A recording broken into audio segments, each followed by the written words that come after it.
Past की कोई बात होती है, कोई इंसान हो या पास्ट की बात को भूलने के लिए जाता है जी ऑब्सेशन, कहीं ना कहीं हम कह देते हैं कि हम भूल चुके हैं लेकिन फंसा रह जाता है। जी वो क्या होता है? जी। जीवन में ऐसी बहुत सारी घटनाएं होती हैं जिनको हम चाह कर भी भुला नहीं पाते हैं। ऐसे कुछ इंसान होते हैं जिनको भी हम कई बार चाह करके भी भुला नहीं पाते हैं। ये दोनों ही सूरतों में बात लागू होती है कि कुछ ऐसी बुरी घटनाएं होती है जिनको हम भूलना चाहते हैं, या कुछ ऐसी अच्छी घटनाएं घटी होती हैं जिनको हम बार बार याद करते रहते हैं और उन्हीं में खोते रहते हैं। ये दोनों ही समस्याएं हैं कि पास्ट की बुरी घटना याद आना वो भी समस्या है, और बार बार अच्छी घटना याद आना, कभी कभार याद आ जाना बुरी बात नहीं है, लेकिन बार बार वो घटना याद आना, अच्छी घटना, और हमें लगना कि अभी जो हमारा वर्तमान जीवन है वो अच्छा नहीं है, तो ये भी समस्या है। और ऐसा ही व्यक्तियों के साथ होता है कि पास्ट में किसी व्यक्ति से हमें बुरा अनुभव मिला तो हमें वो बहुत परेशान करता है, बार बार दर्द महसूस होता है, तो ये भी समस्या है। और किसी इंसान से हमें अच्छा अनुभव प्राप्त हुआ पास्ट में, ये कभी कभार याद आता है तो अच्छी बात है, लेकिन बार बार ये याद आना और अभी जो हमारे जीवन में इंसान है उससे मोह भंग हो जाना, और हमें लगना कि वो पास्ट में जो कोई भी हो सकता है, हमारा कोई पारिवारिक मेंबर भी हो सकता है, कुछ भी हो सकता है, तो वो ही ठीक था, तो ये भी समस्या है। तो इस समस्या से कैसे बाहर आएं? और ये समस्या लगभग इंसानों के जीवन में आती है, लेकिन इससे बचने का तरीका यही है कि हमें सत्य किसको मानना है। सत्य सिर्फ वर्तमान को ही मानना है। जो बीत गया वो हिस्ट्री हो गया, भूत हो गया, और जो फ्यूचर है वो मिस्ट्री है। जैसे बहुत अच्छी किसी ने बात कही है कि past is history, future is mystery, present is present, कि जो वर्तमान हमारे हाथ में है वही तोहफा है, जो बीत गया वो तो भूतकाल है। जो बीता है उससे हमें लेसन लेने की ज़रूरत है, भी हम सीख पाएँ। हमारा दिमाग रिकॉर्ड करता रहता है, पास्ट में जो घटनाएं हुई उनको रिकॉर्ड करता है, उसे हम याददाश्त भी बोल देते हैं। तो दिमाग क्यों रिकॉर्ड करता है? ताकि हमें आगे जीवन में आसानी हो जाए कि जो एक बार हमने गलती कर दी उससे हम सीख लें, वो दोबारा ना करें। इसीलिए मन रिकॉर्ड करता है, तो मन ये फ़ायदे के लिए करता है। लेकिन कई बार ये हो जाती है कि हम उसी रिकॉर्डिंग में ही फंसे रहते हैं। तो हमें यही देखना है कि कोई भी घटना हमारे साथ हुई, अच्छी हुई या बुरी हुई, तो वो सिखाने के लिए है। हमें कुछ उससे सीखना है, कुछ ना कुछ लर्निंग हुई है, बस उसे छोड़ देना है, उसको पकड़ के नहीं रखना है। वैसे घटना तो जैसे 10 साल पहले बीत गई, लेकिन हम मन से वहीं पर रह गए, मन वापस आया ही नहीं। शरीर तो आगे बढ़ गया, समय भी आगे बढ़ गया, लेकिन मन वहीं पर अटका रह गया।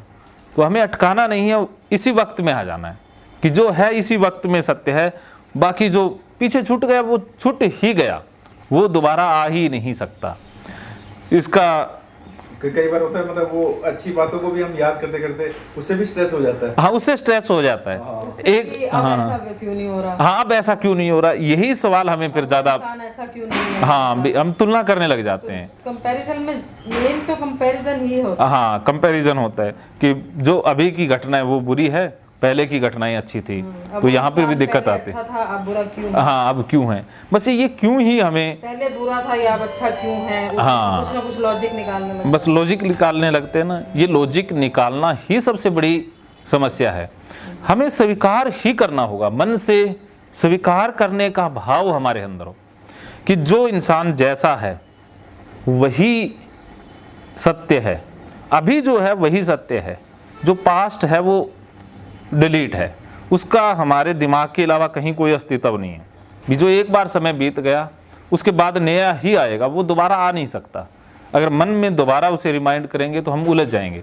तो अभी सामने जो है उसी से ही हम प्रेम करें, जो है उसी में खो जाएं। जैसे एक बहुत अच्छी कहानी है, एक संत जंगल में रहा करते थे, उनके 2 छोटे छोटे बच्चे थे, बड़े नटखट बच्चे थे, और संत उन दोनों के साथ ही खेला करते थे, उनके साथ खेलना खाना पीना बहुत मज़े से उनकी ज़िंदगी चल रही थी। तो एक दिन संत कहीं बाहर गांव में गए हुए थे, तो बच्चे दोनों खेल रहे थे, कुएं के पास खेल रहे थे, तो दोनों बच्चे कुएं के अंदर ही गिर गए। अब दोनों कुएं के अंदर गिर गए, दोनों की डेथ हो गई। अब उनकी पत्नी है, उसने सारा कार्य किया अंतिम संस्कार का, लेकिन संत तो गांव में गए हुए थे, 2-3 दिन बाद लौटे। तो अब जब घर लौटे तो पत्नी एकदम से उनको बता नहीं पा रही है, क्योंकि एकदम से बताएगी तो दुखी हो जाएंगे, परेशान हो जाएंगे। तो जैसे वो खाना खाने लगे संत, तो कहते भी बेटे कहाँ हैं?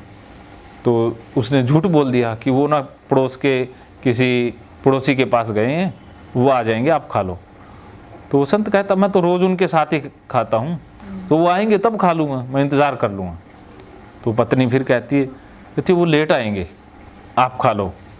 तो कहता कोई बात नहीं, लेट आएंगे तब खा लूँगा। तो पत्नी फिर कहती कि वो खाना खा करके आएंगे। कहते कोई बात नहीं, बच्चे हैं, खेलते हुए आएंगे तो इतने में खाना पच जाएगा, तो फिर मैं उनके साथ ही खाऊंगा। तब आखिर में पत्नी बताती है कि आपके जाने के बाद ऐसा ऐसा हादसा हुआ और दोनों की डेथ हो गई। तो अब संत ने क्या किया, चुपचाप खाना खा लिया और सो गए। तब उनकी पत्नी सोचती है कि अरे ये क्या हुआ, कि मुझे तो लगा था अब ये खाना ही नहीं खाएंगे, उदास हो जाएंगे, सो ही नहीं पाएंगे। कहते इन्होंने तो खाना भी खा लिया और आराम से सो गए। पहले बच्चों का हिस्सा छोड़ रहे थे, वो हिस्सा भी खा लिया जो खाने का बच्चों का हिस्सा था। तो संत ने फिर कहा कि देख, जो होना था वो तो हो गया, अब उसे बदला तो जा ही नहीं सकता है। कि बच्चे इतने दिन हमारे साथ रहे, हमें प्यार दिया, तो यही हमारे लिए खुशी की बात है कि कम से कम इतने दिन तो हमारे जीवन में रहे कि हमें उनसे खुशी मिली। अब जब नहीं है तो हम शोक मनाएंगे नहीं, अब तुम हो, अब तुमसे खुशी मिलेगी। तो यही भाव है कि जो इंसान जितने दिन के लिए था उतने दिन उससे खुशी मिली, तो अब चला गया तो चला ही गया। अब जो बाकी इंसान है उनके साथ खुशियाँ ढूंढनी है। मतलब ये प्रकृति है। हाँ, प्रकृति है, यहाँ पर आएंगे जाएंगे, हर दिन कोई ना कोई घटना घटेगी। कुछ लोग ऐसे हैं जिनका परिवार भी चला जाता है, पूरा परिवार कई बार कोई प्राकृतिक आपदा में बर्बाद हो जाता है, या सारे मर भी जाते हैं, प्रॉपर्टियाँ पता नहीं तबाह हो जाती है, करोड़ों, शरीर भी अंग विकसित हो जाता है कि किसी का हाथ नहीं रहता, पैर नहीं रहता, वो लोग भी जीते हैं। तो हमें जीना तो हर हाल में है, चाहे जैसे भी हैं जिएंगे, चाहे बीमार हैं तब भी जिएंगे, चाहे सुखी हैं तो भी जीना है, वो तो अच्छी बात है ना। तो हमें जीना हर हाल में, तो दुखी होने की ज़रूरत नहीं है। जो घटना घट गई, हमसे लाखों लोगों के, हमसे ज़्यादा बुरी घटनाएं लाखों लोगों के साथ घटी है हमारे पास। हम एक बार सोचें ना कि हमारे पास खुदा ने क्या नहीं दिया है, लेकिन हमारी नज़र उस पर रहती है जो नहीं है। हम दूसरों को देखते हैं ना, दूसरों को देख लेते हैं कि वो खुश होंगे, लेकिन दूसरे खुश कहाँ हैं, वो दूसरों को देख कर जी रहे हैं कि वो खुश होंगे। तो खुशी दूसरों में ही नज़र आती है और दुख अपने में ही नज़र आता है कि दुखी हम ही हैं। ये इंसान हमें खुश करेगा या हाँ, खुश करेगी, तो ना तो कोई इंसान किसी को खुश कर सकता, ना कोई चीज़ें या ना पैसा। खुशी अंदर ही है। अगर इंसान के अंदर खुशी नहीं है तो बाहर की चीज़ें खुश कर ही नहीं पाएंगे। अगर कर भी देंगी तो वो टेम्परेरी है। जैसे 1 करोड़ की लॉटरी लग भी जाए तो खुशी 2-4 दिन के बाद फिर से वही। खुशी अंदर नहीं है तो वो कितने दिन टिकेगी, और जिसके अंदर खुशी है वो परमानेंट रहने वाली है। तो हमें ये देखना है कि घटनाएं चाहे कैसी भी हो, वो इंसान में खुशी नहीं है, हमने अपनी खुशी उसके साथ जोड़ दी है। हमने वो जोड़नी नहीं है खुशी की, ये हमारे अंदर है तो उसके माध्यम से उतने दिन मिली, उतने दिन ठीक है। अब वो नहीं है, कोई बात नहीं, उसे भी स्वीकार कर लें। तो इस भाव के साथ जिएंगे या ये सोचेंगे तो अभी जो है उससे प्रेम हो जाएगा, जो है उसी में जीना आ जाएगा। हाँ जी।